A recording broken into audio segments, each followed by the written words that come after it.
ನಮಸ್ಕಾರ ರೀ ಶಿವ ಎಲ್ಲರಿಗೂ. ಕೊರ್ತಿಕೋಲಾರ ಬ್ರಿಡ್ಜ್ ಸ್ನೇಹಿತರೆ, ಇದರ ಒಟ್ಟು ಉದ್ದ 3 ಕಿಲೋಮೀಟರ್ ಆಗಿದೆ ಸ್ನೇಹಿತರೆ. ಇದು ನಮ್ಮ ಕರ್ನಾಟಕದ ಅತಿ ಉದ್ದದ ಸೇತುವೆಯಾಗಿದೆ ಸ್ನೇಹಿತರೆ, ಮತ್ತು ಇದು ನಮ್ಮ ಭಾರತದ 20 ಉದ್ದ ಸೇತುವೆಗಳಲ್ಲಿ ಒಂದಾಗಿದೆ ಸ್ನೇಹಿತರೆ. ಕೃಷ್ಣಾ ನದಿಗೆ ಈ ಸೇತುವೆಯನ್ನು ಅಡ್ಡಲಾಗಿ ಕಟ್ಟಲಾಗಿದ್ದು, ಬಾಗಲಕೋಟೆ ಜಿಲ್ಲೆಯ ಕೊರ್ತಿ ಗ್ರಾಮದಿಂದ ಬಿಜಾಪುರ ಜಿಲ್ಲೆಯ ಕೋಲಾರ ಗ್ರಾಮಕ್ಕೆ ಸಂಪರ್ಕವನ್ನು ಕಲ್ಪಿಸುತ್ತದೆ ಸ್ನೇಹಿತರೆ.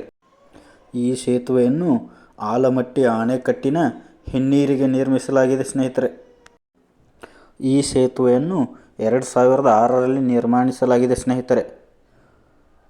ಇದರ ಸರಾಸರಿ ಅಂದಾಜು ವೆಚ್ಚ 100 ಕೋಟಿ ಎಂದು ಹೇಳಲಾಗುತ್ತಿದೆ ಸ್ನೇಹಿತರೆ. ಈ ಸೇತುವೆಯ ಮಧ್ಯದಲ್ಲಿ ನಿಂತು ಆ ಕಡೆ ಈ ಕಡೆ ನೋಡಿದರೆ ಸ್ನೇಹಿತರೆ, ವಿಶಾಲವಾದ ಸಮುದ್ರವನ್ನೇ ನೋಡಿದಂತಾಗುತ್ತದೆ.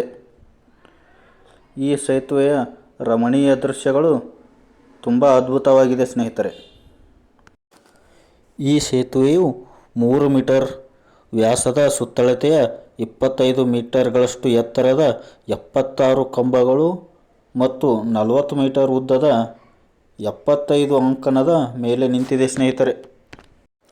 ಈ ಸೇತುವೆಯ ಇತಿಹಾಸ ಬಹಳ ರೋಚಕವಾಗಿದೆ ಸ್ನೇಹಿತರೆ.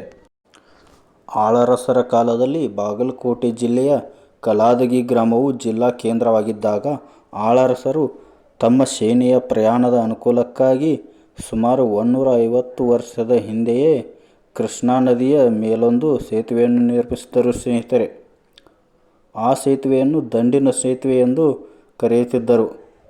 ದಂಡು ಎಂದರೆ ಸೇನೆ ಎಂದರ್ಥ ಸ್ನೇಹಿತರೆ. ಮಳೆಗಾಲದ ಸಮಯದಲ್ಲಿ ಆ ಸೇತುವೆ 6 ತಿಂಗಳು ನೀರಿನಲ್ಲೇ ಮುಳುಗುತ್ತಿತ್ತು ಸ್ನೇಹಿತರೆ. ಬಾಗಲಕೋಟೆ ಬಿಜಾಪುರ ಸಂಚಾರವು ನಿಲ್ಲುತ್ತಿತ್ತು ಸ್ನೇಹಿತರೆ. ಈ ಸಮಸ್ಯೆಯಿಂದ ಪರಿಹಾರಕ್ಕಾಗಿ ಅಲ್ಲಿನ ಸ್ಥಳೀಯ ಜನರ ನಿರಂತರ ಹೋರಾಟದ ಫಲವಾಗಿಯೇ ಈ ಕೊರ್ತಿಕೋಲಾರ ಬ್ರಿಡ್ಜು ಪೂರ್ಣಗೊಂಡಿದೆ ಸ್ನೇಹಿತರೆ.